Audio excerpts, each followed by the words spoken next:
Voltamos a conversar com a presidente de honra da Fundação Projeto Pescar, Rosemary Link. A gente via antes do intervalo o exemplo do Froes, do Froes, que há 27 anos entrou no Pescar e hoje é advogado, ocupa uma posição importante na empresa. E me dizias no intervalo que muitos desses ex-alunos retornam, né? Eles aparecem de vez em quando e é sempre muito gratificante. E uma vez solicitados, são muito parceiros para tudo que a gente solicita, viu? São 20 mil, mais ou menos, que já passaram. Já passaram pelo Pescar. Nesses 36 anos. E as formaturas são...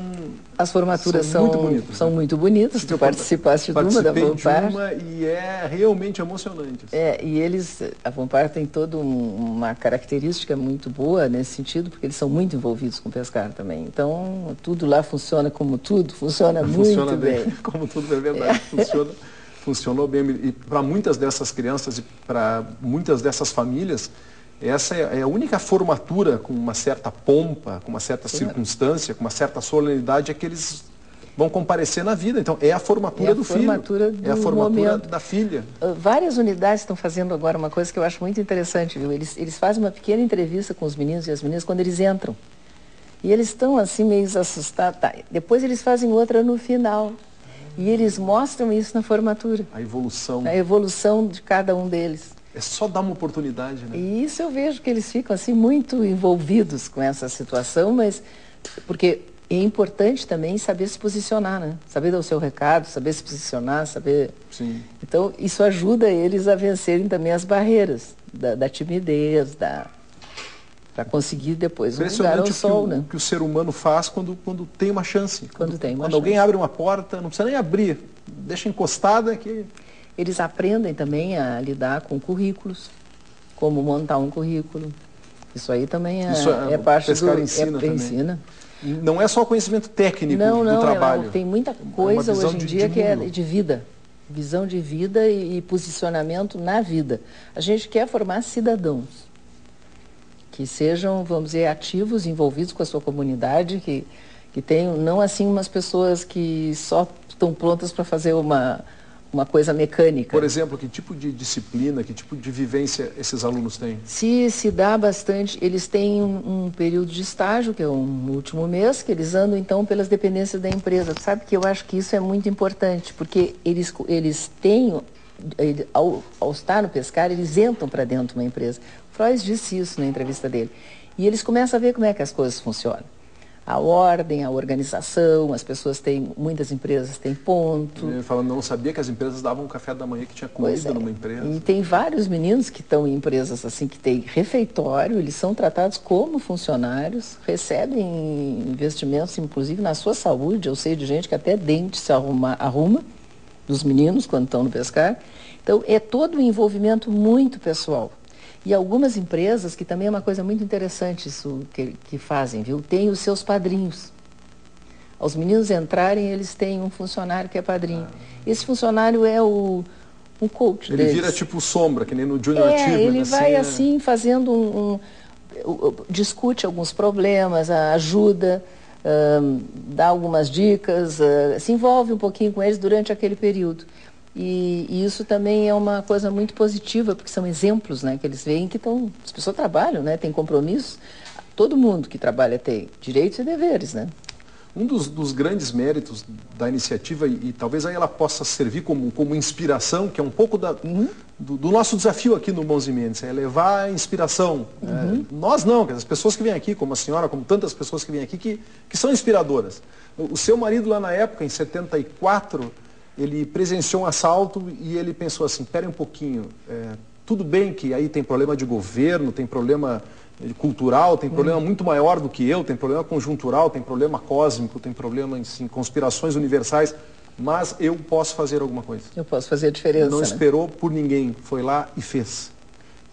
Eu acho que isso, e naquela ocasião não foi muito fácil, muita gente achava que estava fazendo uma coisa maluca. Porque trazer gente da periferia da empresa para dentro da empresa. Sim, hoje a gente olhando esse tipo de iniciativa, ela é relativamente... Agora já é mais comum, mas naquela 74, ocasião foi mais ou menos discutido. Assim. Realmente foi um projeto pioneiro, não devia haver muitos com essa visão de fazer uma ponte. Há um tempo atrás, já quando a gente estava fazendo 25 anos, nós fizemos uma linha de tempo e com isso a gente foi buscar outras instituições brasileiras que já têm mais tempo. E tu sabe que uma instituição que se baseou num empresário, assim, que foi ele que pensou no primeiro momento, não são muitas no Brasil. Eu acredito. Não são. 74 era tudo muito diferente. Tudo muito diferente. As próprias relações de trabalho eram relações muito mais rígidas, hierárquicas, autoritárias. Né? Eu acho que tem aquela famosa frase, né? O que eu posso fazer pelos outros, né? Que ficou famosa, foi dita pelo Martin Luther King, né? Isso. E eu acho que isso a gente pode, sabe? Se a gente quer, a gente pode.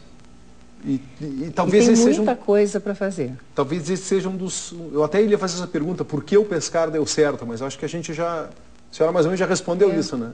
Já tem essa... E também um pouco, porque a filosofia do meu marido, do jeito de ser dele, não era uma filosofia assistencialista, viu? Por isso é que ele buscou esse exemplo do pescar, que em vez de dar o peixe, ensina a pescar. Porque ele achava que as pessoas tinham que ser liberadas. E isso eu acho que também é uma coisa bem importante dentro da filosofia do pescar, que se mantém até hoje. Ele tinha inspiração religiosa? Ele era um homem religioso? Ele estudou no Anchieta, ele era um anchetano. Aliás, o Anchieta tem uma escola pescar também. Ah, bom, do qual muito me orgulho. Nada mais justo. Porque foi onde ele estudou. Ele teve, assim, uma influência dos jesuítas na educação dele, que eu acho que foi bastante forte. A família dele era muito religiosa. Bom, o pescar, desde a sua primeira unidade, lá em 74 até hoje, cresceu, e cresceu muito. E eu agora falando um pouquinho de gestão, mesmo que a senhora não esteja mais diretamente envolvida na gestão, hoje está indo um pouco, né? Ainda tem mais na curadoria. Na curadoria, mas enfim, a senhora acompanhou e acompanha durante muito tempo. Os desafios do crescimento, né? O crescer pode ser extremamente perigoso. Muito difícil. Que a senhora falasse um pouquinho sobre esse processo de crescimento e dos cuidados que qualquer iniciativa tem que ter na hora que começa a crescer, o que é muito bom, mas tem esse detalhe. Eu acho que o planejamento, né? O planejamento estratégico, que hoje em dia já é uma coisa comum, precisa ser feito. Qualquer instituição tem que fazer isso. Porque se tu não pensa assim em termos de orçamento, tu não pode sobreviver. Tu tem que fazer um planejamento estratégico, e um planejamento estratégico de 4 anos ou 5. Para te depois ir trabalhando em cima daquilo e lá pelas tantas até rever alguns detalhes, que isso é preciso. O ano passado nós tivemos o auxílio do IBGE para fazer uma governança corporativa o ano todo. Uma comissão trabalhou em governança corporativa. Foi muito interessante, viu? Porque eles foram como voluntários. Eles foram como voluntários e eles, vamos dizer, nos enxergaram como uma empresa de terceiro setor. E o que mudou no organograma? Mudou alguma coisa? O organograma, um órgão novo? Não, nós criamos a partir do ano passado uma superintendência. Como funciona hoje? Tem um organograma... A senhora é presidente de honra? Não, eu sou presidente de honra, mas estou mais voltada para o conselho, né? Sim. O conselho, eu vou às reuniões do conselho, eu participo, mas no dia a dia é uma diretoria voluntária de 5 pessoas que decide... Mas não tem um executivo remunerado? Tem um superintendente. Tem um superintendente, que é o executivo remunerado. Mas os 5 não são diretores voluntários. O atual presidente é o Cristiano Renner. Sim.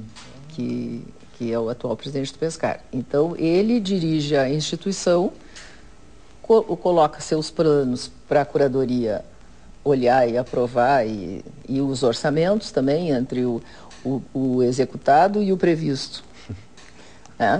Eterna luta. A eterna luta. E eu acho que isso dá muita segurança para a gente trabalhar.